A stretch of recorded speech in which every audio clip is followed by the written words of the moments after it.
Hello guys, Lit here. So in today's video I want to make another versions of the Blightheart that are lower in difficulty. Since the last Blightheart strategy that I posed is a pretty hard strategy to do, and if you not have all your gear, like if you're not really strong, you probably won't be able to do that one.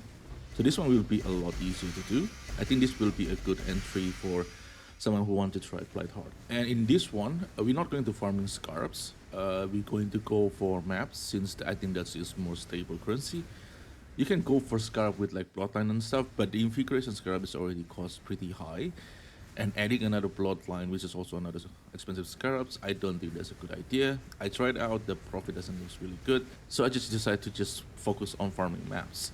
Now farming maps in PoE does have a caveat where we are farming T17 and T16.5, but farming T17, which is the biggest profit of the strategy, have a diminishing return after you get your first map. So for people who are new, the first map will have a normal drop rate. And after you drop that first map, the second map will have a drop penalty. And so do the third map, the fourth map, and so on. Usually, 2 map is probably the furthest you can go without any duplication from the altars or anything like that. 3T17 in a map is very rare. So in terms of efficiency, 1 T17 per maps is usually the most effective one. 2 is probably the furthest you can go. So there is a limit on how far you can push the strategy. And at some point, you have to think to reduce the cost to maintain your profit. So that's 1 or 2 things about farming T17 maps. So for the map that I'm using is still on Dune. You can choose any other maps depending on what T17 they drops. Ideally one Fortress because that is the most expensive T17. And not doing it on Dune, you're probably going to reduce your cost, therefore increase your profit. And for the Dune itself, it's just an open layout. It's very nice. I just get used to do it on Dune, and I have a lot of T16.5 of it. So I just do it on Dune, and for the map itself, I'm rolling for 100% more maps minimum. And if you can get currency or scrap, that's good. But the minimum you can go, the map need to have 100% more maps. And the more modifier you have on your map, the better, because we are using cartographic scrap escalations that will give you more maps drops in the area per modifier you have on your maps. And for the Scarabs, I'm using 1 Scarab Blightheart and 1 Scarab of Invigorations. That is the core of the strategy.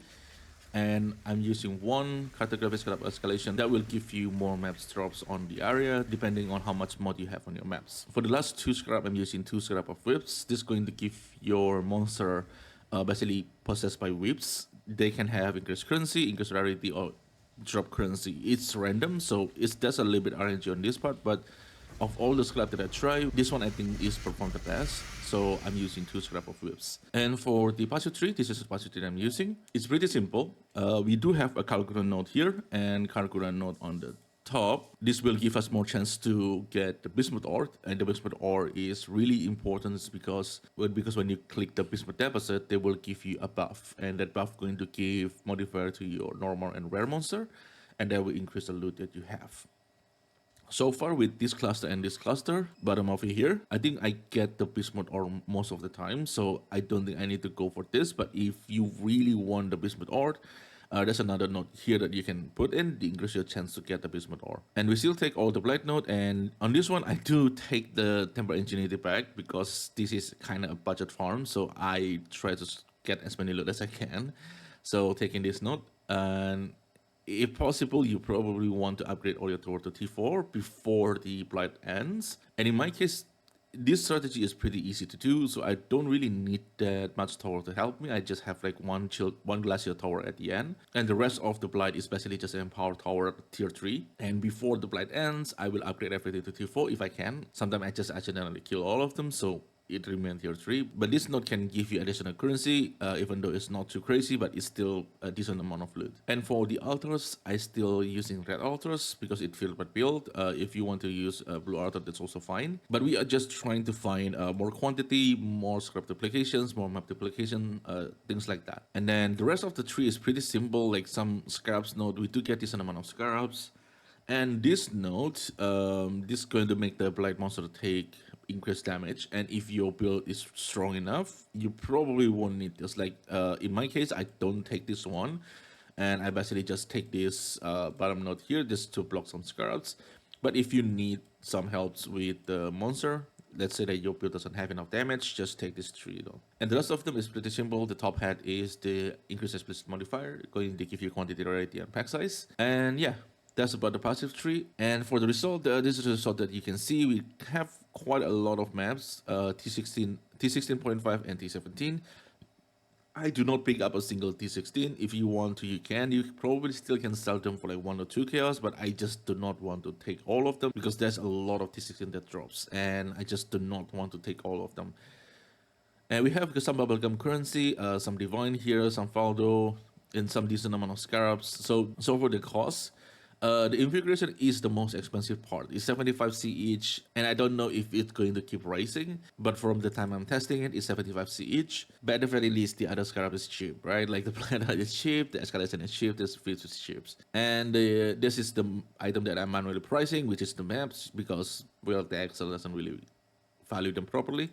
The originator Dune, 20C each, we got 53, so it's basically self-sustain the maps.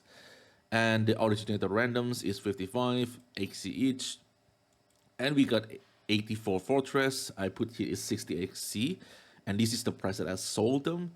But I think you can push for like 70C and probably higher. The price of the Fortress seems to be stable and hovering around 60 to 70C, so we'll see how it goes. But for now, with 60XC, this is a pretty good farms. And with the cost and profit like this, we end up in 61 in profit. And the average map time in 5 minutes. You can go faster, like some of my map is like 4.5 minutes or something like that. The strategy is pretty easy to do, so I don't think you're going to spend too much time on the maps. I just put here 5 minutes just for like to be on the lower end of expectations. And that basically bring us 14.5 divine per hour, which is not super great. Like the top tier strategy is like 20 divine something range, and this is like 40.5, so it's like, yeah, it's pretty okay. It's pretty similar with legions, and but the strategy is really easy to do. So I think that's it about the strategy, and it's a pretty simple strategy to do. It's pretty easy to do. It's pretty profitable, not the best, but it's still pretty profitable. And for me, I just like Blightheart, so why not? And I think that's it for me today. If you guys have any questions, leave in the comment below. I will try my best to answer it. And thank you everyone for watching. Really, really appreciate it. And I will see you on the next one.